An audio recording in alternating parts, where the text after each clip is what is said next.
Madame, monsieur, bonsoir, bienvenue dans votre édition régionale du 19-20. Voici tout de suite les titres de ce samedi. Commune 5 décembre pour la 29e édition du Téléthon qui s'achève ce soir après minuit.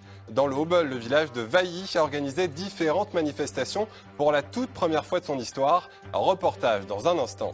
Hier soir sous le parrainage du chanteur Marc Lavoine. Objectif, récolter des fonds pour financer la recherche sur les maladies rares. L'an dernier dans l'Aube, près de 390 000 € avaient été récoltés, en partie grâce aux mobilisations locales qui continuent cette année.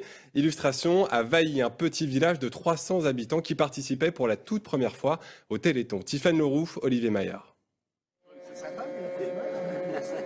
Décollage conseillé pour une planète solidaire. Dans la salle des fêtes de Vailly, les amoureux d'aviation n'ont pas été conviés sans arrière-pensée.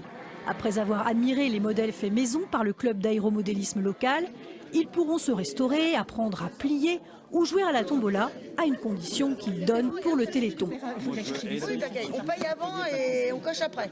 À l'initiative de l'événement, Françoise, une agricultrice qui dépote. Depuis un mois, elle inonde les réseaux sociaux avec ses invitations. Elle a rallié une quarantaine de bénévoles. C'est une noble cause et puis je me dis il faudra peut-être quand même que je fasse quelque chose pour le Téléthon parce que je ne faisais jamais rien. Ma mère donnait, moi non. Donc là, il fallait changer. Et bien, il y a un moment dans la vie, il faut changer.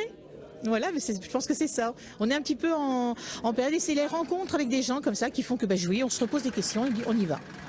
Si la mobilisation de Vailly est inédite, elle a été guidée par un Troyen, pilier du Téléthon depuis près de 20 ans.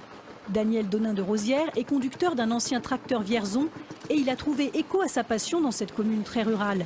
Les agriculteurs du coin ont ressorti leurs engins rétro. Leur défilé se veut joyeux et festif, tout en luttant contre les maladies génétiques. Pour tous les enfants malades, donner un peu de son temps, c'est la moindre des choses, c'est du savoir-vivre. Donc c'est pour ça que je n'ai pas hésité de tout de suite participer, quoi.